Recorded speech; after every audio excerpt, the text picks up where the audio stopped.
சூப்பரான கத்திரிக்காய் பொரியல் எப்படி செய்யணுங்கிறத பார்க்கலாம். அதுக்கு கத்திரிக்காவை நல்லா கழுவி வச்சு நறுக்கி வச்சுக்கலாம்.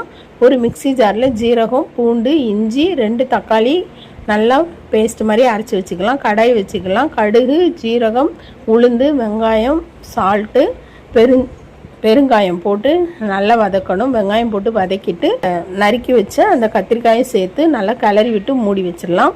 நல்ல வெந்த பதத்தில் இருக்கும்போது அரைச்சி வச்சு அந்த விழுதை சேர்த்துடலாம்.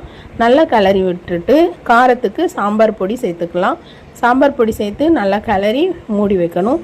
ஒரு சில நிமிடங்கள்லேயே செய்யக்கூடிய ரொம்பவே டேஸ்டியான கத்திரிக்காய் பொரியல் ரெடி. சூப்பரான கத்திரிக்காய் பொரியல் ரெடி.